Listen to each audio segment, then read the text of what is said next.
శ్రీకృష్ణ శరణం మమ. పూరయ మమ కామం గోపాల అనే ఒక గోపిక కృష్ణ పరమాత్మను ప్రార్థించాక, మరొక గోపిక నరుల యొక్క బంధనాల్ని పోగొట్టే నృసింహుడువు నువ్వు, దయాస్వరూపుడు అని సంబోధించి ఒక కీర్తన పలుకుతున్నది. ఈ కీర్తన అంతా కూడా కృష్ణ పరమాత్మని నృసింహ అని భావిస్తూ చేసినది. అంటే కృష్ణునిలో నరసింహతత్వాన్ని దర్శించడం ఇక్కడ. ఎందుకంటే నరసింహుడుగా వచ్చిన నారాయణుడే శ్రీకృష్ణుడు, పైగా నృసింహస్వామి కూడా ఒక పూర్ణావతారం. ఇందులో ప్రత్యేకత ఏమిటి అంటే నారసింహ, నరసింహ, నృసింహ ఇవి మూడు కూడా ఒకే అర్థాన్ని కలిగి ఉన్న పదాలు. అయితే ఇక్కడ నృసింహ అన్నప్పుడు సగభాగం నరస్వరూపము, ముఖమేమో సింహస్వరూపము. ఈ అర్థంలో మనం నరసింహ అని వాడతాం. అంతేకాదు ఇంకో భావం ఇందులో ఉన్నది. నర అంటే జీవుడు అని అర్థం. సింహ అనేటువంటి శబ్దము హింసిదాతో సింహ శబ్ద అని చెప్పినట్లుగా హింసించే లక్షణము కలిగింది సింహము అని. ఇక్కడ నరసింహ అంటే జీవభావాన్ని హింసించేది అని అర్థం. అనగా జీవభావాన్ని పోగొట్టి మోక్షమిచ్చే తత్వమే నరసింహతత్వము. అది ఇక్కడ జీవభావ నాశకమైన ఈశ్వరతత్వమే నరసింహతత్వము. అలాంటి తత్వమే కృష్ణతత్వము. ఇక్కడ జీవభావాన్ని పోగొట్టడమే కృష్ణానుగ్రహం. అలాంటి తత్వాన్ని ఇక్కడ అనుసంధానం చేస్తూ నృసింహ, పైగా నరుల యొక్క బంధనాల్ని పోగొట్టే నరసింహ భావాన్ని ఇక్కడ కీర్తిస్తున్నది గోపిక. కరుణయావలోకయ మాం శ్రీ నృసింహ, శూరాసుర సంహార శోభనాద్రి శ్రీ నృసింహ. కరుణయా అవలోకయ మాం శ్రీ నృసింహ. శ్రీ నృసింహ అంటే హే లక్ష్మీ నృసింహ అని అర్థం. ఉపాసనలో లక్ష్మీ నృసింహ ఉపాసన చాలా ముఖ్యమైనది. పైగా వేదాంత తత్వంతో తాత్విక భక్తిలో నృసింహ భక్తి చాలా విశేషంగా చెప్పబడుతున్నది. అందుకే తాత్విక భక్తుడు, జ్ఞానభక్తుడైన ప్రహ్లాదుడు నరసింహతత్వాన్ని ఆవిష్కరించుకోగలిగాడు. అదేవిధంగా గొప్ప తత్వభక్తి కలిగినటువంటి శంకర భగవత్పాదులు కూడా లక్ష్మీ నృసింహం అమదేహి కరావలంబం అంటూ ప్రత్యేకించి నారసింహతత్వాన్ని సంసార భయనాశక తత్వంగా ఆవిష్కరించారు.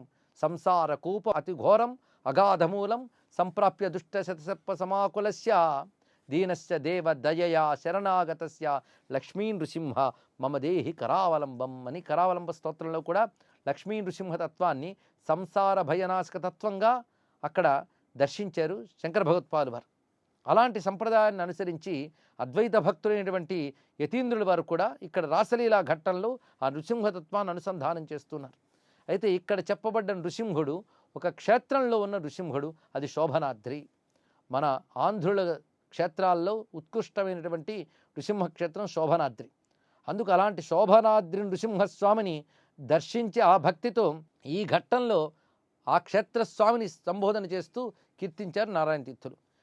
హే నృసింహ, లక్ష్మీ నృసింహ, కరుణయా అవలోకయమాం, దయతో నన్ను చూడవయ్యా అంటోంది గోపిక. శూర అసుర సంహార, సూరసేనుని వంశంలో పుట్టినవాడు గనక కృష్ణ పరమాత్మకు శూరుడు అనేటువంటి పేరు సిద్ధముగా ఉన్నది. శౌరి, శూర ఈ శబ్దములన్నీ కృష్ణునికి సహజం. పైగా శూర అంటే పరాక్రమవంతుడు నాకు అర్థం. అలానే పరాక్రమవంతుడిని హే కృష్ణ అసుర సంహార, రాక్షస సంహారం చేసే స్వామి శోభనాద్రిలో ఉన్న నృసింహ. శోభనము అంటే శుభము, మంగళము అని అర్థం. నిరసిత తామస నిర్విశేష మానస, పైగా నువ్వు ఆవిర్భావం ఉన్నదే అది తామస గుణాన్ని పోగొడుతున్నది. చంద్రుడు నిండుగా ఉదయిస్తే చీకటి పోతుంది. నృసింహ భావన వల్ల అజ్ఞానమయమైన తామస గుణం పోతుంది. నిర్విశేష మానస, ఈ నిర్విశేష మానస అనేటువంటి శబ్దం కూడా చాలా చక్కగా చూపించారు. అంటే ప్రాకృతికమైన వికారము లేని మనస్సు కలవాడా. నిర్విశేష స్థితి అంటే సంపూర్ణమైన బ్రాహ్మీ స్థితి. ఇది అంటే పరబ్రహ్మ భావనే నిర్విశేషము, అనగా ఏ వికారములు లేనటువంటి స్థితి కలిగిన చిత్తము కలవాడు. గురుతర వీర శ్రీ గూఢ సుగుణాలయ. శ్రీ గూఢ సుగుణాలయ అంటే ఇతరులకు తెలియరాని సుగుణాలు ఉన్నాయట స్వామి వద్ద. అదే గూఢ అంటే ఇతరులు తెలుసుకోలేరు, అంత తేలిగ్గా అర్థం కాని దివ్యగుణములు కలిగినటువంటి వాడు. గురుతర వీర, గొప్ప వీరత్వము కలిగినటువంటి హే నారసింహ కరుణయా అవలోకయమాం. ఇక్కడ నారసింహుడు దయతో చూడాలి అని చెప్పినటువంటి భావన ఉదాత్తమైన భక్తికి చెందినది. అన్నమయ్య కూడా ఇదే భావంలో చూపిస్తూ నగుమొగముతోడి ఓ నరకేసరి నగరూప గరుడాద్రి నరకేసరి అమిత దానవదలన ఆది నరకేసరి నమితి బ్రహ్మాదిసుర నరకేశ్వరి హరినమో శ్రీ వెంకటాద్రి నరకేసరి నరసింహ జయ జయతు నరకేసరి అంటారు. నగుమొగముతోడి ఓ నరకేసరి, చిరునవ్వు నవ్వుతున్న నరసింహస్వామి అన్నారు. అలా దర్శించాడు అన్నమాచార్యులు వారు. ఎందుకంటే అన్నమయ్య నృసింహమంత్ర సిద్ధుడు. ఆ సిద్ధి వల్లనే అన్ని కీర్తనలు రచించగలిగాడు, వెంకటేశ్వరుని కృపకు నోచుకోగలిగాడు. కేవలం 32 అక్షరాల నృసింహ మంత్రాన్ని సిద్ధింపజేసుకుని ఆ విధమైన భక్తిభావంలో పండిపోయి విష్ణు జ్ఞానంలో సిద్ధుడయ్యాడు అన్నమాచార్యుల వారు. అందుకు భక్తిలో నృసింహోపాసన అంత విశిష్టత కలిగి ఉంది కనుకనే ఇక్కడ గాఢమైన పరాకోటికి చెందిన గోపికా భక్తిలో నృసింహ భావాన్ని స్ఫురింపజేస్తున్నారు నారాయణ తీర్థుల వారు.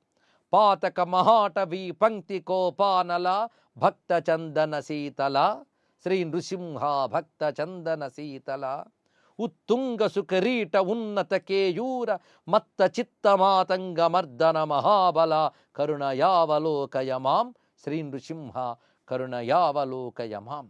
పాతక మహాటవీ పంక్తి కోపానల, పాపములనబడేటువంటి భయంకరమైన అడవుల గుంపుని కాల్చివేసే కోపాగ్ని వినువు. అంటే స్వామి యొక్క కోపం ఏమిటంటే పాపాల్ని తగలబెట్టే కోపంట. ఏ పాపాలు అంటే పాతక మహాటవీ పంక్తి, పాపాల్లో కూడా మహాపాపముల్ని పాతకములు అంటారు. అలాంటి పాతకములు దట్టంగా పెరిగిపోతే వాటన్నిటి క్షణంలో తగలబెట్టేటువంటి కోపాగ్ని.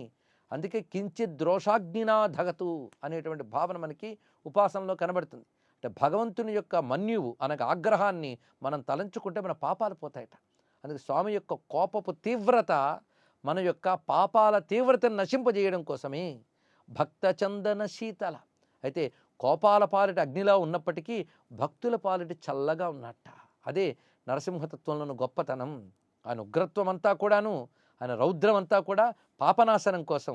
ఆయనలో సహజంగా ఉన్నది భక్తులకి శాంతినిచ్చే చల్లని దయ. అందుకే భక్త చందన శీతల శ్రీ నృసింహ, రెండు భావాలను ఒకే దానిలో చూపిస్తున్నారు. కోపానల చందన శీతల అని చెప్పడంలో ప్రత్యేకత ఇది.